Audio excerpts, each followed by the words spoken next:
Hola amigos de YouTube, les traigo la tercera parte de la creepypasta Los Aristogatos bien corre creepypasta. Su nombre era 40 tonos de rosa, lo cual asumí que era un chiste, refiriéndose al dicho de que Irlanda tiene 40 tonos de verde, ya que este era un episodio con temática del día de San Patricio. Ocurría en una tierra verde que, si bien no era señalada específicamente como Irlanda, obviamente se suponía que era la isla Esmeralda o por lo menos alguna tierra celta mágica genérica. El episodio consistía en la Pantera Rosa tratando de robarle un recipiente lleno de oro a un duende, o más bien, al recurrente personaje blanco, bajito y con bigote disfrazado como uno. Mientras la Pantera Rosa caminaba sobre un arco iris como si fuera un puente, una nube de tormenta hizo que desapareciera. Se cayó, y se escuchó un crujido escalofriante. Se mostró a la Pantera Rosa desangrándose en el suelo, con sus huesos expuestos. Entonces vio el recipiente del duende y se arrastró hacia él. Pese a sus heridas, una sonrisa se dibujó en su cara. Mientras espiaba dentro del recipiente, el duende apareció detrás de él y lo empujó adentro del recipiente, cerrando una tapa y cocinándolo vivo sobre un fuego. El episodio terminó con el sonido de la Pantera Rosa gritando. ¡Qué aburrido!, pensé. Alguien tomó a la Pantera Rosa y le dio el tratamiento de Tom Lidali. Era un poco perturbador que quienquiera que haya hecho el episodio tuviera los recursos de animación para que se viera exactamente como un episodio real, pero realmente era mucho menos de lo que esperaba. El próximo ítem era una copia de El Rey León. Esta vez era una copia original con caja. El hombre me dijo que la película en sí era normal, pero que al final de la cinta había un corto animado especial con propiedades psicodélicas. Me advirtió que la experiencia sería mucho más intensa que la cinta de la Pantera Rosa y hasta me preguntó si tenía problemas del corazón. Pese a sus advertencias, insistí en verlo. Se negó a adelantar la cinta, diciendo que quería evitar que su calidad se deteriorara pese a que tenía el material archivado digitalmente. Después de los créditos, había algunos extras, entre ellos algunos cortos animados que nunca había visto antes. Cuando apareció el nombre de un corto llamado El León, el hombre pausó la cinta y me preguntó nuevamente si estaba seguro de verlo. Asentí, y lo reprodujo. El corto mostraba lo que aparentemente era una versión de Scar, pero el estilo artístico era completamente diferente. Era una animación 2D, pero de alguna forma era más realista que la animación de Pixar. No era realismo como el del PG, pero había tanto esfuerzo y detalle puesto en el personaje que daba la impresión de realismo mientras seguía siendo paradójicamente fantástico. El clip mostraba a Scar caminando en un fondo blanco antes de detenerse para mirar al espectador. La cámara comenzó a acercarse a su cara y sus ojos comenzaron a tener un brillo rojo. Se empezó a escuchar música de jungla amenazante. De la nada, me puse nervioso. Una mueca apareció en la cara de Scar, una que hace un depredador antes de atacar. Su boca se abrió, mostrando filas de dientes afilados. Su cara se arrugaba con un patrón consistente con la cara que hace un león antes de atacar. Mis nervios se convirtieron en terror. Mi mirada estaba fija en la pantalla. Sabía que era solo una animación, y que inclusive si no lo era el león no podía llegar a mí, pero estaba paralizado como si estuviera viendo un depredador real. Estaba en un trance, uno que no se rompió hasta que Scar saltó y grité por mi vida. Seguí gritando hasta que el hombre me sacudió. Perdón por eso, dijo, pero te lo advertí. Cuando me calmé, pregunté cuál era el siguiente ítem. Me miró con una mirada confundida, como si esperara que me rindiera y me fuera después de la última cinta, pero se encogió de hombros y sacó la siguiente. Era otro VHS casero etiquetado como Super Bowl 2000. Esta cinta no te va a hacer nada como la anterior, pero es perturbadora por lo que muestra. De hecho te voy a decir qué es. Esta cinta muestra un disturbio que no ocurrió. Si no sabías, no hubo un disturbio deportivo en el Super Bowl del año 2000, ciertamente no en el estadio. Pero la cinta muestra eso. Nuevamente, el hombre se negó a adelantar la cinta hasta la parte interesante para preservar su calidad. En el tercer cuarto, un árbitro hizo una sanción que no le gustó a los fans de los Titans, y alguien tiró una botella de cerveza. Más gente comenzó a tirar cosas, y eso se convirtió en un disturbio en el que espectadores entraban a la cancha y se atacaban entre sí. Podías ver a la mayoría de la multitud evacuando el estadio mientras que un pedazo pequeño pero determinado de ella comenzó a vandalizar el lugar y tener peleas esporádicas. No había comentario en este punto, solo grabaciones de las diversas cámaras del estadio. Después de 20 minutos del disturbio, la cinta terminó. Esta cinta no me aterrorizó como la anterior, de hecho el disturbio no había sido tan malo comparado a otros disturbios deportivos que había visto, pero me pareció perturbadora en un nivel más profundo. El hecho de que pudieran alterar una grabación de un evento deportivo para que muestre algo que claramente no pasó me aterrorizó. Solo podrían haberlo hecho en una de dos formas, con técnicas de edición mucho más avanzadas que lo conocido públicamente, o con algún tipo de magia. Aún así, pedí el siguiente ítem. El hombre dijo que era el último. Esta vez, era un videojuego plug and play. El hombre explicó que el Lost Media Group solía meterse en otros medios, aparte de las películas y la televisión, y que en particular hacían muchos videojuegos perdidos, aunque este había sido el único que logró adquirir.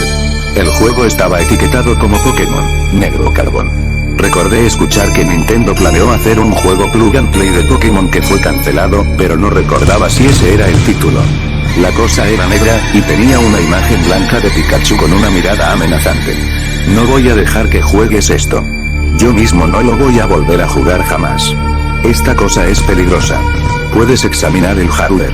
Lo tomé y lo examiné. Al inspeccionarlo noté que había una fisura en el pad de control. Mucha fuerza había sido aplicada para hacerla. Entonces noté que parte del plástico estaba quemado, derretido. Miré al hombre. Me devolvió una mirada de entendimiento, de que no había nada más que se necesitara decir. Le devolví el juego. El hombre dijo algunas formalidades de despedida, puso su mano sobre mi hombro, y me llevó agresivamente a la puerta, cerrándola detrás mío. Nunca vio mi cámara. Durante el corto de El León, logré sacar una foto digital de la pantalla de la televisión cuando el hombre no estaba viendo, y la guardé antes de ser hipnotizado por la animación. Mejoré la calidad de la foto y la estudié. Seguía siendo atemorizante inclusive sin las propiedades psicodélicas del corto animado. Nuevamente, pese a ser una animación, tenía tanto detalle y realismo que parecía más viva de lo que pensé que una animación podía.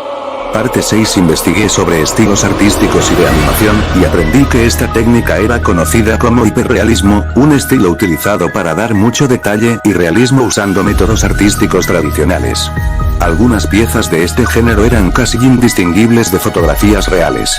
El león no era tan realista, podías notar que era una animación, pero de alguna forma era tan visualmente impactante como la foto real de un león. Seguí con la investigación buscando gente que supiera sobre esta forma de arte. Me concentré en unos cuantos académicos y animadores, y les envié correos con la imagen de el león. Obtuve una respuesta de un experto que dijo que el estilo le recordaba a Johann Strobel, un artista y animador austríaco que se mudó a Estados Unidos en los 30s. Trabajó brevemente para Disney antes de empezar su propio estudio de animación. Era conocido por su acercamiento bizarro y deconstruccionista a la animación y había comenzado su propio movimiento anti-arte. Los animadores entrenados en su estudio producían sus propios trabajos bizarros, los cuales solían tener contenido grotesco y violento, pese a que el público objetivo del estudio eran los niños. El correo continuaba explicando que Strobel se obsesionó cada vez más con la magia y el ocultismo durante su carrera. Se volvió menos y menos funcional hasta que su estudio tuvo que cerrar por bancarrota. Curiosamente, el estudio solo producía una pequeña cantidad de animaciones originales. Aparentemente, los animadores habían estado mucho tiempo tomando los trabajos de otros estudios, principalmente Disney ya que era el único estudio grande en esa época, y alterándolos para que fueran surreales y perturbadores. Esto habría causado que la compañía fuera acusada de piratería, pero nunca vendió estas versiones alteradas al público, sino que las regalaba a unos cuantos coleccionistas dentro de la comunidad élite anti-arte. Strobel también había autopublicado un libro que era una especie de manual con sus dibujos y varias instrucciones para aplicar su técnica. Su nombre era Animación Deconstruida. Quería leerlo, pero tardé mucho en encontrar una copia. Logré localizar uno en la sede de una biblioteca pública a 3 estados de distancia. Estaba en su archivo especial, así que tuve que manejar hasta ahí, donde me permitirían examinarlo en su habitación de lectura del archivo. La habitación era polvorienta y mal iluminada. Se sentía como una habitación de interrogación policial de los 50s. Me permitieron leer el libro en la mesa bajo supervisión de un bibliotecario. Estaba amarillento y cubierto en plástico protector. Era lo suficientemente corto como para leerlo en una hora. Strobel no era tan bueno escribiendo en inglés como lo era dibujando, así que el hecho de que el libro fue autopublicado se notaba gracias a los numerosos errores de ortografía. Había más o menos una docena de dibujos en el libro, todos en su estilo hiperrealista. Nuevamente, no eran fotorrealistas como los trabajos de otros artistas del género, pero tenían un nivel de detalle y perspectiva que los hacía ver vivos de todos modos. Ninguno hizo nada paranormal o nada por el estilo, pero hubo uno que realmente me atemorizó. Era una serpiente, una cobra, mostrando sus colmillos con una mirada amenazante en sus ojos.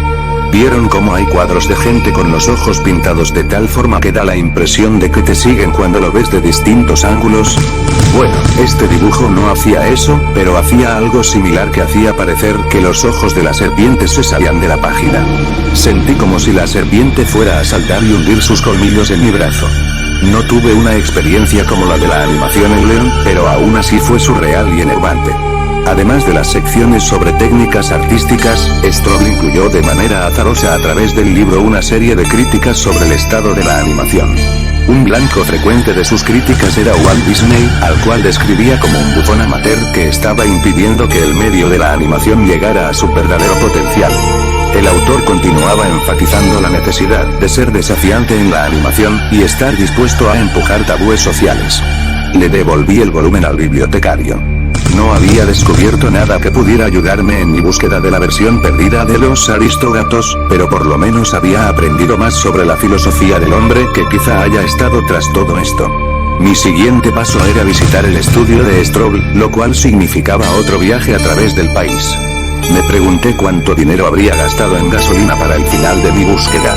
¿Realmente era más barato que volar? Por lo menos el estudio seguía en pie, aunque anticipaba que cualquier cosa interesante habría sido robada hace décadas. Aún así, mantuve mi esperanza mientras me estacionaba en el estacionamiento de un shopping. El resto de mi travesía tendría que ser a pie ya que el estudio había sido construido antes de las rutas modernas. Crucé la interestatal, que por suerte tenía poco tráfico, y encontré y seguí la vieja ruta de tierra, que era la única fuente de tráfico de vehículos en aquella época. Para este punto estaba llena de maleza, y me maldije por no traer un machete. Tardé 2 horas en llegar al estudio. Era una estructura de madera de un piso, con las ventanas tapadas con tablas, y maleza creciendo alrededor. Miré el perímetro, buscando una manera de entrar que no me metiera en problemas legales, aunque dudaba de que alguien supiera o le importara que haya estado aquí. Desafortunadamente ningún explorador urbano previo había dejado una forma fácil de entrar, y tuve que abrirme paso a través de una ventana con un hacha que había comprado. Quizá era más fácil echar abajo la puerta, pero eso se sentía menos ético. Obviamente no había fuentes de luz salvo por la ventana recién abierta, pero tuve la inteligencia de llevar 3 lámparas LED en mi mochila, las cuales puse en el piso. El estudio parecía más pequeño adentro, apenas más espacioso que el sótano de mi casa. No había muebles. Probablemente vendieron las mesas y escritorios para pagar sus deudas, pensé. Había algunas marcas de muebles arrastrados en el piso de madera. También había una división que separaba una pequeña parte de la habitación. Supuse que ahí había estado el escritorio administrativo, mientras que el resto del piso era usado para hacer la animación. Como dije, no estaba esperando encontrar nada importante, pero aún así era decepcionante. Me pasé un tiempo dando vueltas, preguntándome si todo el viaje había sido una pérdida de tiempo y dinero. Estaba por recoger mis lámparas y largarme cuando descubrí una puerta trampa detrás de la división del piso.